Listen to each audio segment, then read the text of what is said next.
Hello साथीहरु welcome back to my channel. आशा छ सबैजना मेरो युट्युब फ्यामिली एकदम स्वस्थ मस्त अनि व्यस्त हुनुहुन्छ। म पनि एकदम ठिक छु साथीहरु। आज पूजा गराइसके कालो टीका के को भन्नु होला। यो कालो टीका चाहिँ तिलको हो। आज शनिबार अनि पूजा गरेर आइसके म मन्दिर गएर। यता खाना पछि खाना पनि पाक्दैछ गाइस, खाना पाक्दैछ। यता चाहिँ म खाना बनाउँदै अनि भ्लग पनि स्टार्ट गरौँ भनेर स्टार्ट गरेको।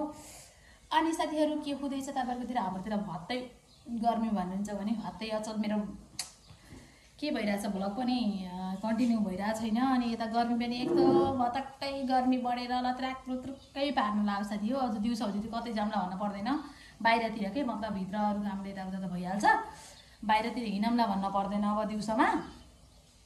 बेलुका पख या त बिहानै गऱ्यो नत्र अलिक गाह्रो नहिँड्ने चाहिँ त होइन, अलिक गाह्रो पर्छ साथी। त्यस्तै छ, गर्मी छ। अनि त्यसपछि लाइनमा के भन्न लागेको थिएँ बिर्सेँ।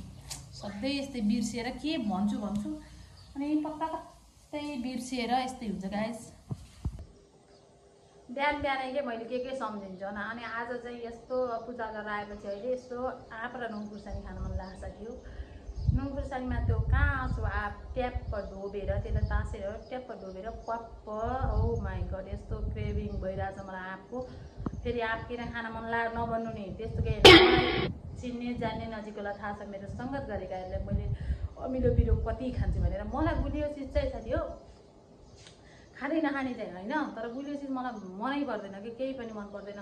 गुलियो चिज मिठाई सर्वत र थरीका मिठाईहरू दियो नि मलाई त्यस्तो ओहो चाहिँ हुँदा।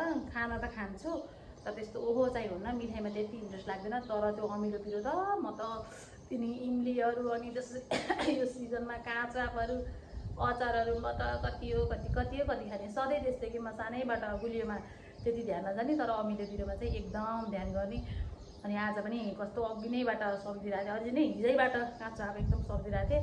अनि हाम्रो घर पछाडि चाहिँ यहाँ छिमेकी दिदीले के अरे आँप अनि लिचीको बेना लगाउनु भएको थियो, त्यहाँ हेर्न चाहिँ पाइन्छ।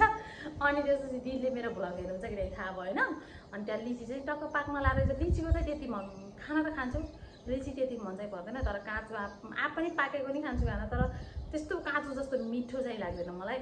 खान्छु तर बजारमा त अहिले जो काँचो के अरे पाकेको आँप पनि आइसक्यो, तर त्यो खाने जस्तो अझै भएको छैन।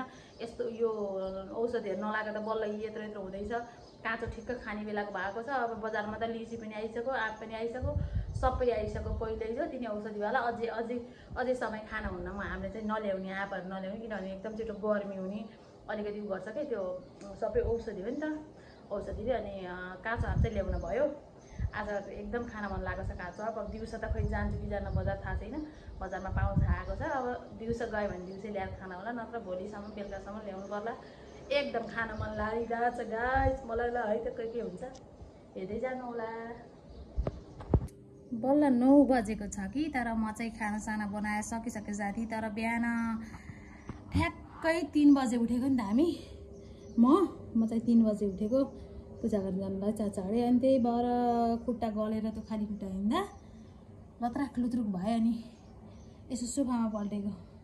बिस्तारामा पल्टिनै मन लाग्दैन हो केला, बरु सोफामा सधैँ बानिने के सोफामा पल्टिने यस्तो आनन्द आउँछ नि, जस्तो त्यो बिस्तारामा पल्टिन आउन। सोफामा मस्त यस्तो सिरानी राखौँ अनि सुत्ने होइन निदाउने होइन, यसो हल्का आराम गरेको। ल म चाहिँ अहिले मेरो दिनचर्या तपाईँलाई एकदम अपडेट छ है त साथीहरू। हामी चाहिँ अहिले निस्केको भेटघाट कार्यक्रमलाई गाइस, भेटघाट कार्यक्रमलाई यसो माथितिर निस्किन पर्यो भनेर। अनि अब बेलुका हुन लागिसक्यो नि त, उहाँ घाममा हल्का डुब्न लागिसकेको छ। मेरो छोरी यहाँ चाहिँ बिचमा के खाइदियो यो त श्रीमानजी अब ड्राइभर। ए कटहर हेर्नु नि त्यहाँ कस्तो फल्यो त्यो, कस्तो मजाले त्यो कटहर फलेछ भाइ। ल यहाँ भेट्नु नगर्दा जाँदैछ नि तपाईँहरूलाई देखाउँछु मैले। हाम्रो एकजना आमालाई भेट्नु जाँदैछ।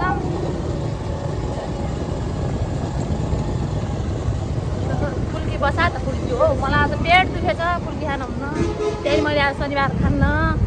यस्तो पेट दुख्यो गाई, झन् बिहान यस्तो आँपको कुरा गरिरहेको थिएँ, पेट दुखेर बिजी बङ्सै भयो। तर ल्याउन त ल्याउने हो पाएँ त अहिले।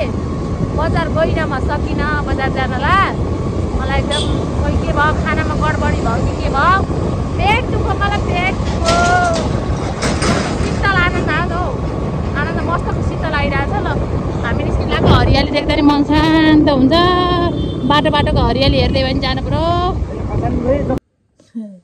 ल हामी यस्तो भेटुन आछौँ यहाँ यो सानो छोरो युवराज दाईको यहाँ आबैलाई भेटुन आछौँ आबै तपाईँलाई भेटुन आछौँ नि हामी हो कि नै तपाईँ भोलि घर जाने धुरकुट जाने भोलि हो कस्तो लाग्छ त घर जानु पाउँदा रमाइलो लाग्छ नि घर जानु पाउँदा किन नरमाइलो लाग्न छ र अन्त त्यही त शीतल खान जाने तिमी पनि आउँछ यता आमासीमा आउँदा आऊ यताबाट आऊ यता त्यता हेलो होइन यता आऊ के त यता आमातिर आऊ के यताबाट अगाडिबाट आऊ हामी एकछिन आमासँग गफ गर्न आएको आमा अब भोलि घर जाने हो नि त नानी त्यही भएर हामी भेटुन आएको आमालाई बाई बाई गरेर जाने है आमा कहिले आउँछ अन्त सोध आमालाई फेरि के ल्याउन भन न हुन्छ भन राम्ररी जानु होला है भन भन आमालाई राम्ररी जानु होला है भन